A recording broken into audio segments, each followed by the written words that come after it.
Muy buenos días y sean todos bienvenidos una vez más a este tiempo. Buenos días, Señor.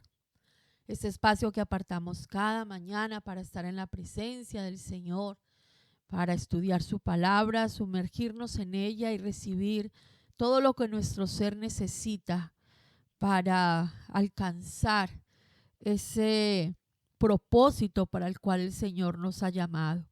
Mi nombre es María del Socorro Mosquera y por delegación de mi esposo comparto con ustedes la meditación del día de hoy, enviándole un saludo con mucho cariño a todos los que nos acompañan en este hermoso trabajo de llevar la palabra de Dios hasta lo último de la tierra. Un saludo y un abrazo fraterno a nuestros discípulos que forman parte de la familia, la iglesia Iré, a todos nuestros consiervos, a los ancianos que trabajan con nosotros día a día cuidando la obra y la grey del Señor, a nuestros amigos, aquellos que aún sin conocernos personalmente nos siguen por este estudio de las Escrituras y nos acompañan día tras día recibiendo esta palabra de vida. Recuerde darle me gusta al vídeo.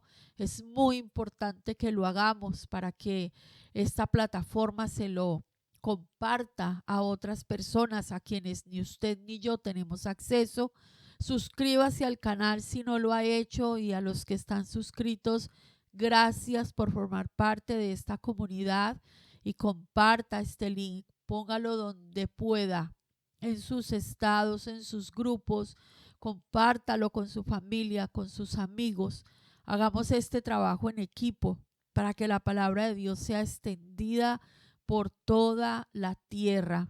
Damos gracias a Dios por estos 49 días en los que estamos caminando y preparándonos para conmemorar ese día glorioso en que fue derramado el Espíritu Santo sobre aquellos primeros hombres y mujeres que tomaron el arado, y gracias a ese denuedo y a esa transformación, usted y yo podemos estar hoy aquí. Eh, Ha sido una bendición y sigue siéndolo y lo será. Estos tiempos apartados con el Señor para crecer, madurar, reflexionar, retomar nuestras vidas en todas las áreas con el Señor. Esta semana hemos estado estudiando sobre la firmeza, la fortaleza, la permanencia, el estar ahí firmes en el Señor. Y estamos ya terminando esta cuarta semana, estamos ya entrando al final de esta semana. Y bueno, hoy es el día número 26 de contar Omer. Repita conmigo, hoy es el día número 26 de contar Omer. Y contamos para estar enfocados, concentrados en todo lo que el Señor nos quiere enseñar, y en ese caminar hasta llegar a ese día 50 y hacer una fiesta con el Señor, porque nos ha dado su espíritu, nos ha dado su palabra. Quiero que me acompañe hoy a la carta a los Filipenses, esta, este hermoso libro, esta carta que escribió el apóstol Pablo a los creyentes de la iglesia de Filipos. Son solamente 4 capítulos, y si algo hace especial esta epístola es que fue escrita desde la cárcel, fue escrita en un tiempo de, de dificultad, en un tiempo difícil para el apóstol. Él estaba preso no por ser un ladrón, no por ser un delincuente, sino por anunciar el evangelio de Jesucristo. Eh, y es increíble cómo este varón de Dios puede hablar del gozo y de regocijarse estando en una cárcel. Yo nunca he estado en una cárcel. He ido de visita y alguna vez estuve haciendo obra social en la prisión de la ciudad de donde yo vengo, y solamente estar allí 1 o 2 horas es de las cosas deprimentes que uno pueda pasar en su vida. Eh, Ahora no me imagino lo que sea estar allí meses, incluso años, como le pasa a muchas personas. El sufrimiento, el dolor, la soledad, la angustia, todo lo que se pueda vivir allí dentro, eh, pues eso está viviendo Pablo y nos deja esta carta que nos habla del gozo, del regocijo y nos da unas palabras superiores, fuerza para nosotros y poder enfrentar los tiempos de adversidad como eso hemos hablado durante toda esta semana. Así que vamos en esta carta a los Filipenses a meditar un poco en el capítulo 3 a partir del versículo 7. Dice la palabra del Señor: pero cuantas cosas eran para mí ganancia, las he estimado como pérdida por amor de Cristo. Y ciertamente aún estimo todas las cosas como pérdida por la excelencia del conocimiento de Cristo Jesús, mi Señor, por amor del cual lo he perdido todo y lo tengo por basura para ganar a Cristo y ser hallado en Él, no teniendo mi propia justicia, que es por la ley, sino la que es por la fe de Cristo, la justicia que es de Dios por la fe, a fin de conocerle y el poder de su resurrección y la participación de sus padecimientos, llegando a ser semejante a Él en su muerte, y si en alguna manera llegase a la resurrección de entre los muertos. No que lo haya alcanzado ya, ni que ya sea perfecto, sino que prosigo, por ver si logro asir aquello para lo cual fui también asido por Cristo Jesús. Hermanos, yo mismo no pretendo haberlo ya alcanzado, pero una cosa hago, olvidando ciertamente lo que queda atrás y extendiéndome a lo que está delante, prosigo a la meta, al premio del supremo llamamiento de Dios en Cristo Jesús. El apóstol Pablo nos está hablando aquí de esas cosas que son terrenales y que para nosotros pueden llegar a convertirse como en la base y la esencia de nuestra vida. Él está haciendo una defensa. Dice, si alguien tiene de qué gloriarse en esta vida, pues yo tendría mucho de qué. ¿Por qué? Porque el apóstol Pablo, humanamente hablando, tenía privilegios que otros no tenían. Por ejemplo, dice en el versículo 3, de acuerdo a su contexto social, religioso, él era judío, nacido de madre judía. Dice en el versículo 5, circuncidado el 8º día, que era una norma, establecida en la Torá para el pueblo en específico, y todo varón pasaba por ahí. Era del linaje de Israel, de la tribu de Benjamín. O sea, él nos está mostrando todas sus credenciales. Él era un hebreo de hebreos, como dice él aquí, hebreo de hebreos, original. Era uno original. Dice, en cuanto a la ley, fariseo. Alguna vez ya mi esposo nos enseñó acerca de esta rama del judaísmo, de los fariseos, cuando estudiamos hace unas semanas la fiesta de los panes sin levadura. Le animo a que vuelva a ese video, se lo voy a poner por aquí, para que entendamos quiénes eran los fariseos. Era una clase, digámoslo así, sacerdotal muy poderosa, de gente muy prestante, y Pablo hacía parte de ellos. Dice, en cuanto a celo, perseguidor de la iglesia. Recordemos que Pablo perseguía a aquellos que seguían a Cristo, el mensaje del evangelio, los del camino, como se llamaban en el libro de los Hechos, y él formaba parte de ese equipo de personas que decidían hasta quitarle la vida a los que predicaban ese camino. Cuando en Hechos capítulo 6, capítulo 7, que se nos narra este suceso con Esteban, que fue apedreado, ahí estaba Saulo. Recuerden que Pablo antes se llamaba Saulo y ahí estaba él. Era uno de los organizadores de haber apedreado a Esteban. Entonces él dice, si alguien ha tenido celo por las cosas espirituales, pues fui yo, porque yo perseguía a la iglesia por defender el celo por una doctrina. Y dice, en cuanto a la justicia que es en la ley, irreprensible. O sea, esto era un hombre, era un tenaz, Pablo era un tenaz. Y tenía cosas que no todo el mundo tenía, lo que le hacía a alguien importante, a alguien como de un estatus más alto.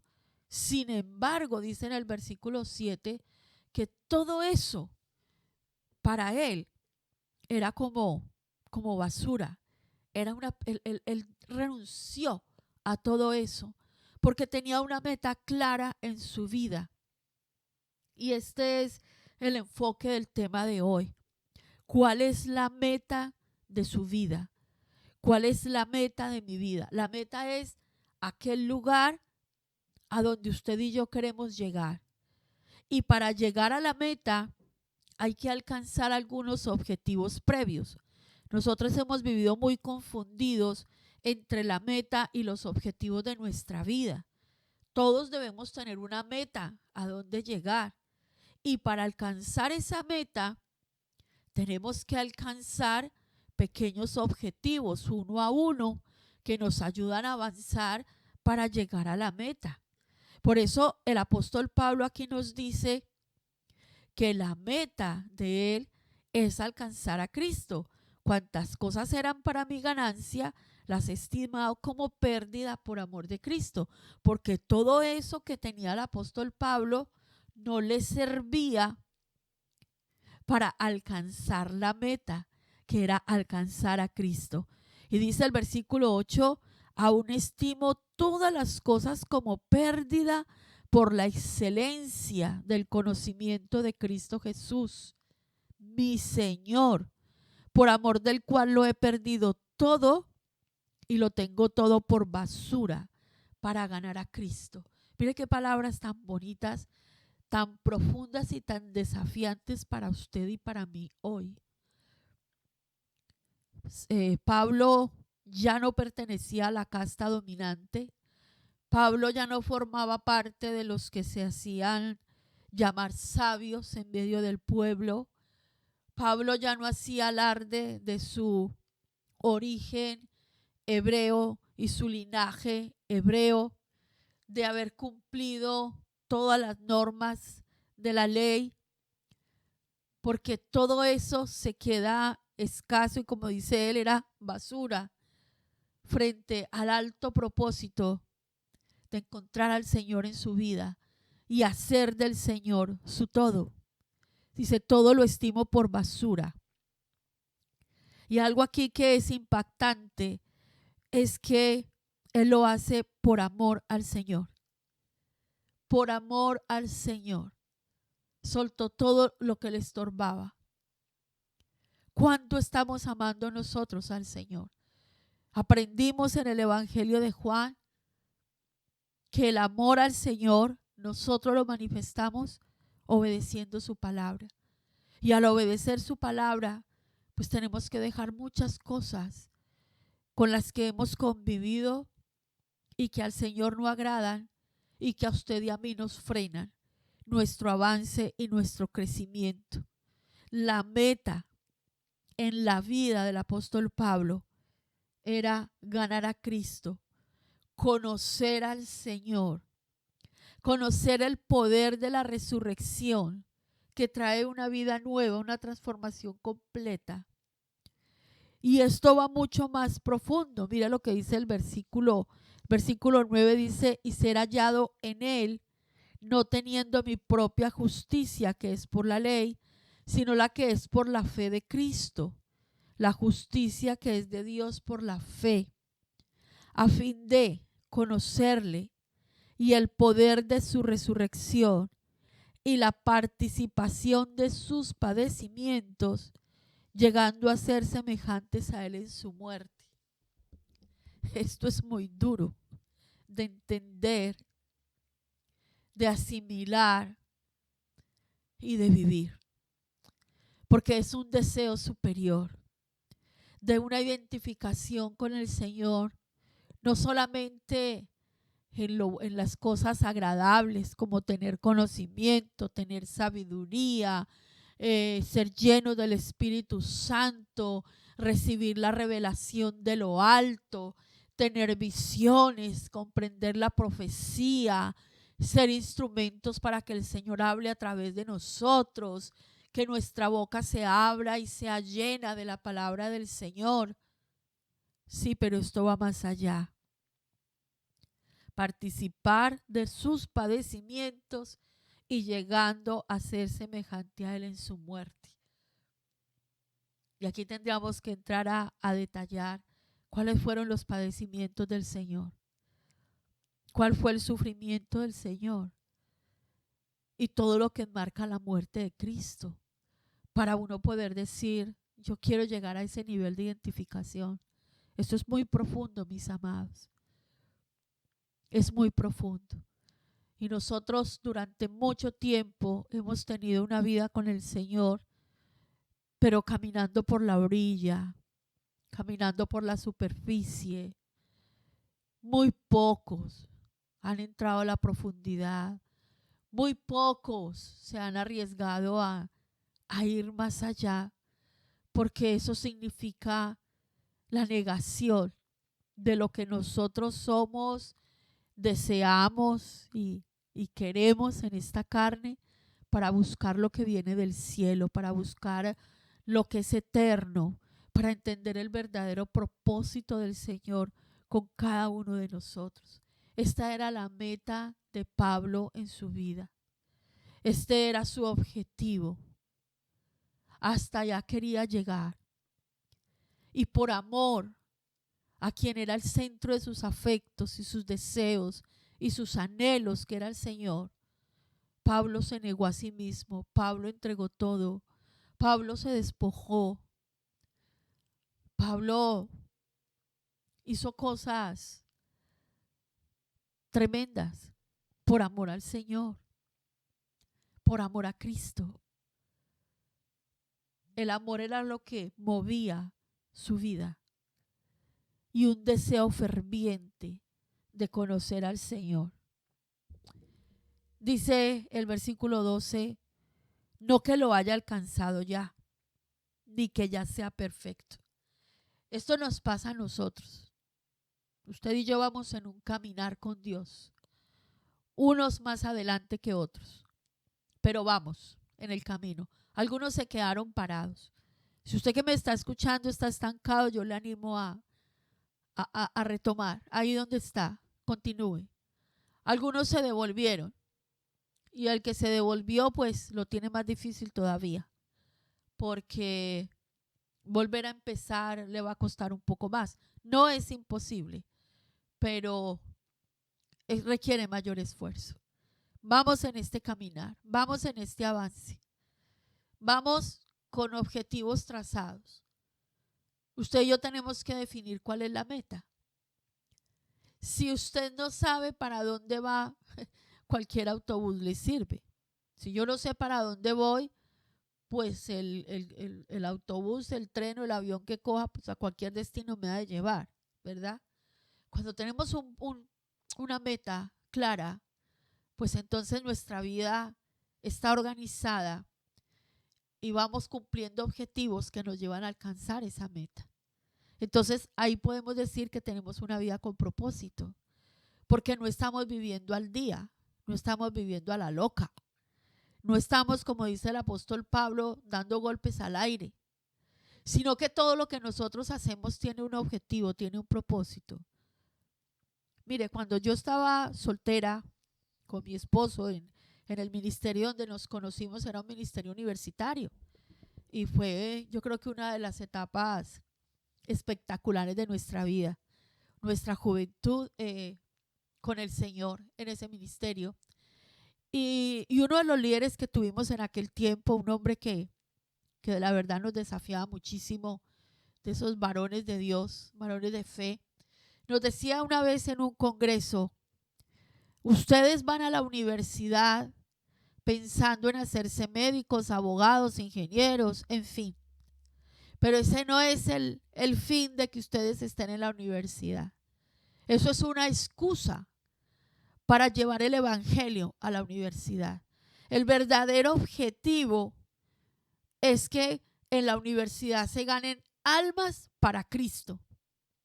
Y dentro de eso, el Señor le permite satisfacer un deseo de tener una profesión, algo que a usted le gusta, aprender cosas que a usted le gustan, con las que después a lo mejor se va a poder ganar la vida.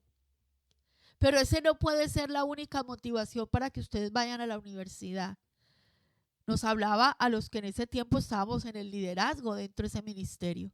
Ustedes van a la universidad con el propósito de ganar para el reino de los cielos. Y así tienen que hacerlo todo en su vida. Ustedes están pensando en que se van a casar. ¿Para qué se van a casar? ¿Para legalizar la intimidad? ¿Para procrear simplemente? ¿Para tener compañía? Todo lo que usted y yo nos podamos plantear a la hora de formar una familia. Pero ¿cuál es el objetivo pleno? Glorificar a Dios a través de nuestro matrimonio y a través de nuestra familia. Y que a través de mi vida familiar muchas vidas sean impactadas con la palabra del Evangelio y vengan a disfrutar también de esta redención tan grande. Entonces, cuando nosotros tenemos clara la meta, tenemos claros los objetivos y nuestra vida cobra sentido.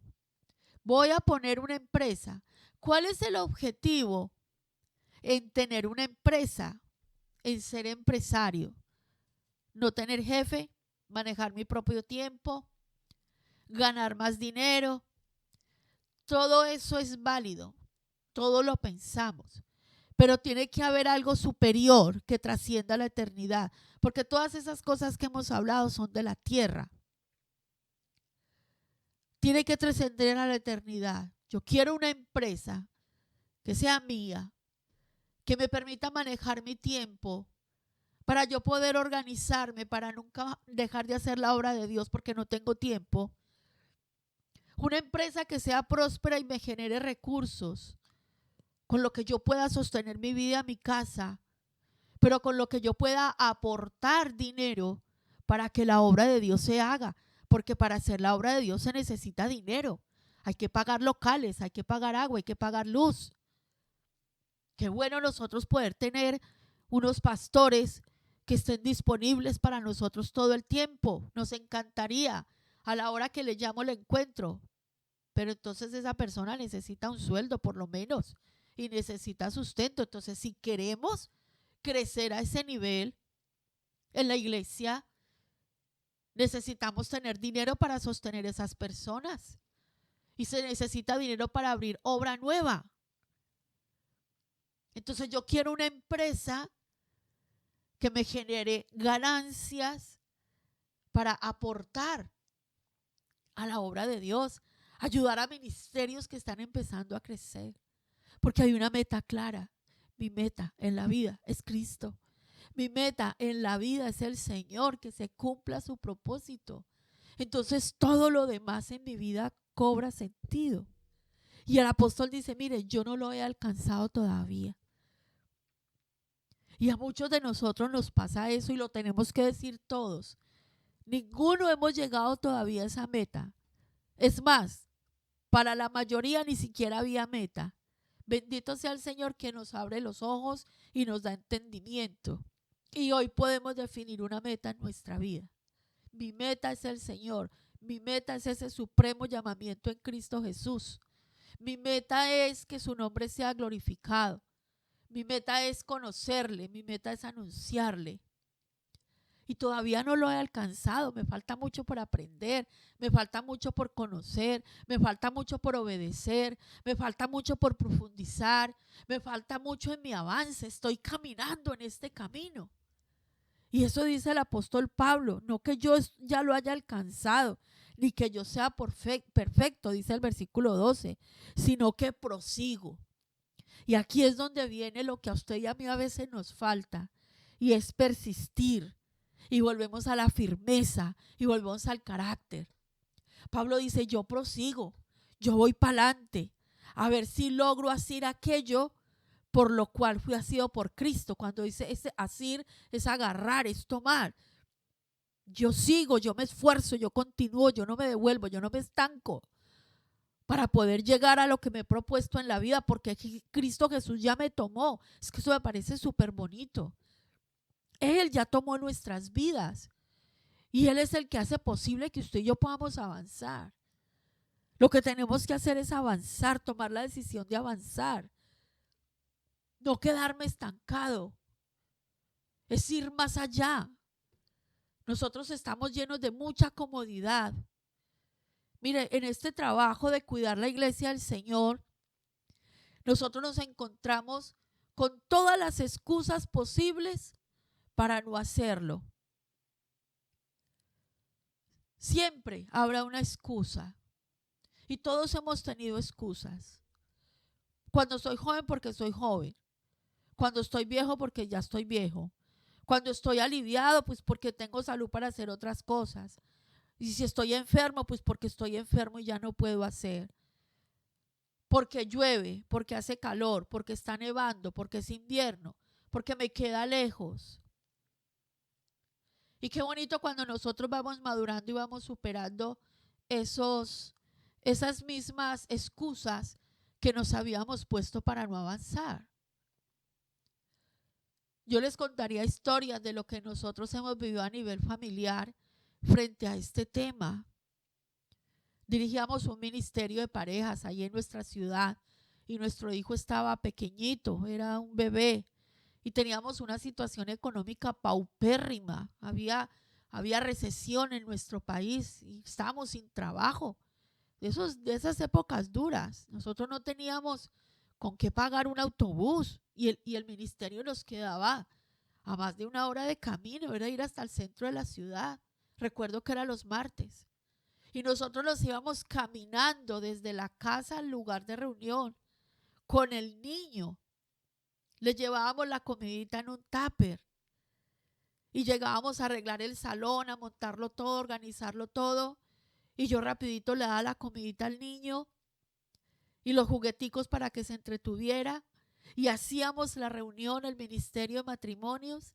Terminábamos sobre las 9 de la noche y salíamos otra vez caminando para la casa, porque no teníamos con qué pagar un autobús. No teníamos, si no había para autobús, menos para un taxi. Y vinimos de una ciudad donde llueve mucho y muchas veces estaba lloviendo. Y para que el niño no se enfermara, lo cubríamos su chaquetica y eso, y le poníamos una bolsa de estas de la basura para cubrirlo que no se mojara. Y muchas veces llegamos empapaditos, pero veníamos de hacer la obra del Señor y lo que tanto amábamos. Esas cosas hemos tenido que pasar y nos hemos tenido que confrontar, o nos quedamos aquí estancados o avanzamos. En otra etapa de nuestras vidas vivíamos en un pueblo, pues en otra zona, en la montaña, y eran casi 2 horas para bajar a la ciudad. Había que coger un autobús del pueblo a la ciudad, coger el metro, cambiar en una estación, bajarnos en otra y coger un autobús para llegar al lugar de reunión. Miren, nosotros salíamos de la casa a las 12 del día y volvíamos a las 11 de la noche, con el niño en los brazos. No teníamos coche, pero nos planteábamos: o nos quedamos en este pueblo donde no hay ministerio, donde no tenemos nada, aquí nomás que viendo televisión sentados en este sofá, o nos levantamos y nos movilizamos para ir al lugar de reunión, para no quedarnos solos, sino enfriarnos. Y siempre hemos tenido el de tener un grupito de oración donde estamos. Entonces, entre semana nos reuníamos un día en nuestra casa o en la casa de alguien, algunas personas en el pueblo a las que pudimos evangelizar y estar con ellas, pero el sábado viajábamos al lugar donde pertenecíamos. Y aquí en España lo vivimos. Cuando nosotros llegamos a España, vivíamos en la Comunidad de Madrid a 45 minutos por autovía en coche del ministerio. Ahora imagínense lo que es eso en transporte público, con un niño de la mano. Yo llegué aquí en diciembre con mi hijo, mi esposo ya estaba aquí, y para ir a la reunión el domingo salíamos de la casa a las 7 de la mañana en Madrid, muchas veces con temperaturas bajo cero, para poder estar a las 9 en el adiestramiento. A las 11 era el culto, la reunión. Salíamos de ahí a la 1, muertos de hambre, cuando había con qué comíamos por ahí. Y si no, hacer todo el camino de regreso porque el almuercito había que ir a hacerlo en la casa. Un día a la semana. Mire, yo les cuento esto porque esta sociedad nos ha vuelto muy cómodos. Muy cómodos. Y esa comodidad la hemos traído a nuestra vida espiritual. Entonces vivimos con la ley del menor esfuerzo. Y sí nos esforzamos para muchas cosas, nos levantamos temprano para ir al trabajo. Y si toca echar horas extras, las echamos. Y si toca coger 3 y 4 trabajos, los cogemos porque necesitamos dinero. Pero ¿a dónde queda nuestra vida espiritual? ¿A dónde queda la familia? ¿A dónde queda el matrimonio? Porque si nosotros nos desconectamos de la fuente de la vida, todo lo demás que estamos haciendo son cosas terrenales que lo que nos dejan es cansancio y pesadez. Tenemos que mirar, volver a levantar los ojos al cielo y tomar la decisión de continuar, como lo hizo el apóstol Pablo. Y dice otra vez en el versículo 13, hermanos, yo mismo no pretendo haberlo ya alcanzado, pero una cosa hago. Vuelvo y les digo, yo no lo he alcanzado. A mí me falta mucho. Voy en el proceso, voy en el camino, pero yo hago una cosa, olvidando ciertamente lo que queda atrás y extendiéndome hacia adelante. Usted y yo tenemos que sacar de nuestras vidas lo que pasó. Lo que pasó, pasó. No, que a mí un pastor me hizo, eso es el pasado, arréglalo y continúe. No, que es que como a mí la gente, la feligresía me hacía, yo ya no le quiero servir a Dios porque la gente es muy desagradecida, porque la gente uno le da no sé qué, porque la gente no sé qué, perdón. Y le hablo a los siervos, perdone eso, ponga eso en el altar de Dios y continúe, porque usted tiene un propósito en la vida. No, porque es que a mí me abusaron de niño y me hicieron mucho daño y entonces no, perdone y continúe. Perdone y siga adelante. Fracasó, arréglelo con el Señor, siga adelante. Recordemos el caso del apóstol Pedro. Miremos nomás a Pablo que nos está hablando aquí. Pablo participaba con aquellos que mataban a los discípulos del Señor, a los que querían seguir ese nuevo camino. Y los perseguía y los metía a la cárcel. Ese era Saulo. Sin embargo, el Señor lo tomó, le cambió la vida y ahora es este el que nos está hablando. Podríamos decir que no tendría perdón por las cosas tan horribles que hizo. Pero Dios tenía un propósito con esa vida. Lo arregló y continuó. Pedro negó al Señor 3 veces y luego se escondió. Sin embargo, el Señor arregló eso con Pedro. Y yo le invito a que vea los mensajes de estos sábados anteriores que los hemos compartido, los ha compartido mi esposo en la reunión general, también dentro de la cuenta del Homer, cómo el Señor vino y arregló eso con Pedro. Porque ninguno de nosotros tiene la perfección de Cristo. Lo que tenemos que hacer es tomar decisiones. Olvide lo que quedó atrás. No viva más en su pasado. No viva de culpas, ni de resentimientos, ni de amarguras, ni de conflictos, ni de todas esas cosas que arrastramos los seres humanos. Deje eso atrás y haga lo que dice el versículo 14. Prosigo a la meta, al premio del supremo llamamiento de Dios en Cristo Jesús. La pregunta es, ¿cuál es su meta? ¿Para dónde va su vida?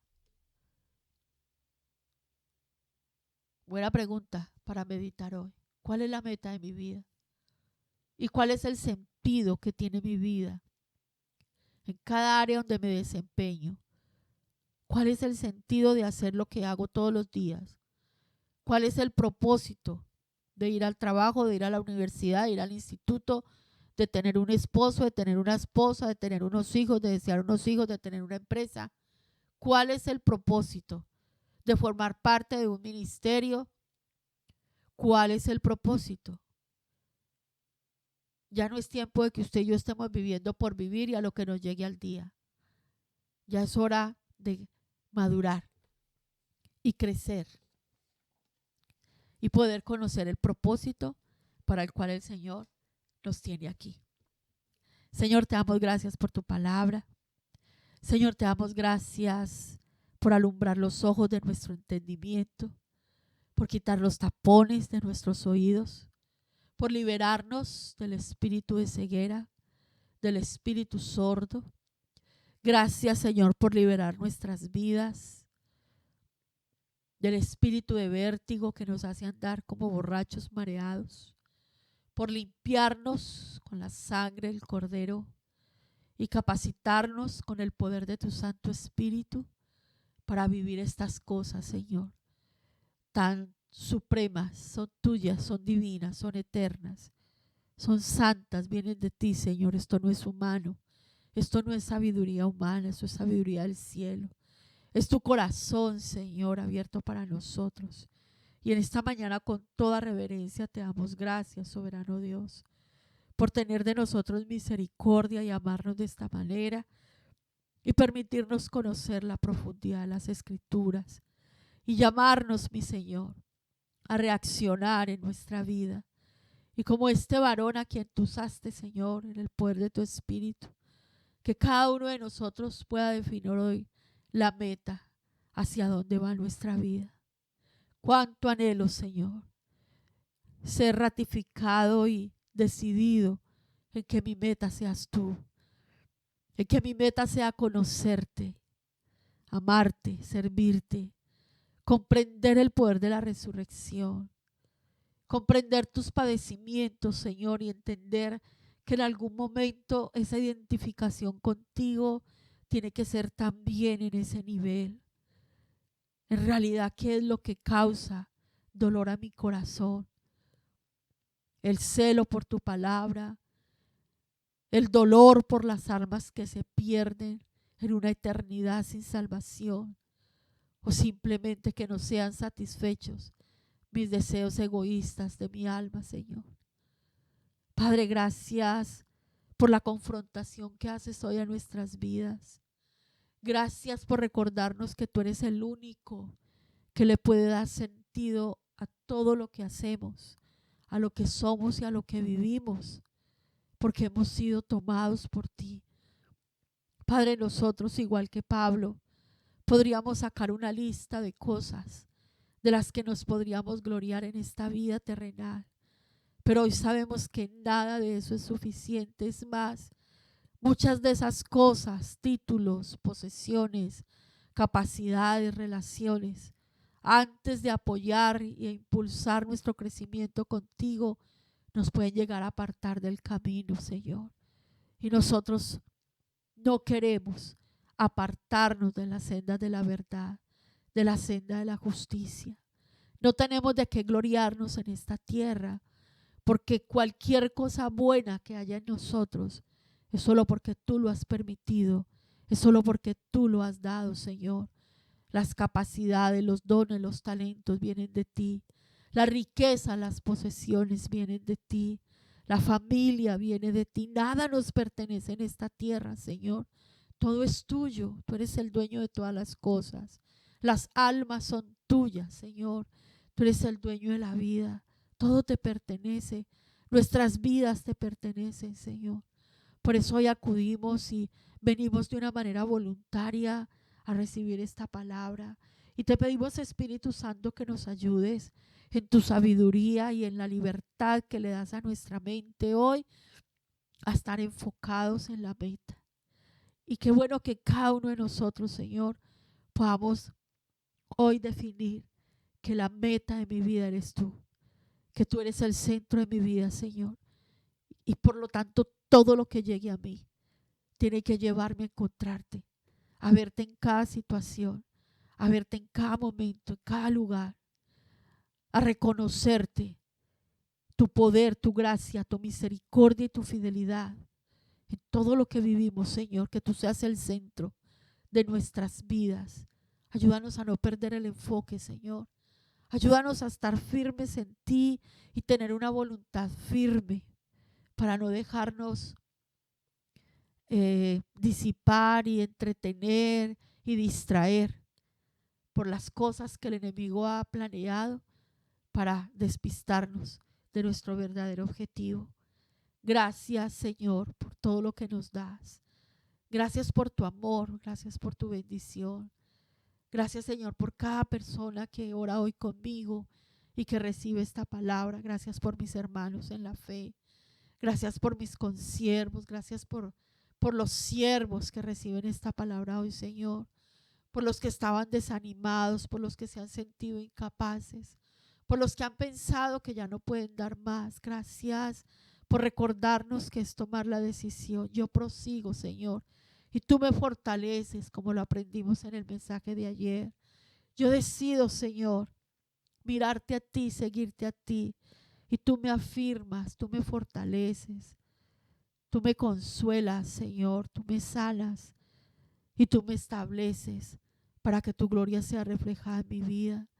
Gracias, Señor, por darnos ese poder en nuestro ser interior para dejar el pasado atrás y no vivir más de culpas, ni de dolores, ni de rabias, ni de traumas, sino que en ti, Señor, nosotros podamos ser transformados, levantados para alcanzarte y vivir en la plenitud contigo. Te damos gracias por tu amor, te damos gracias por tu palabra y quedamos delante de ti en tu nombre soberano y poderoso Rey, nuestro Señor Jesucristo.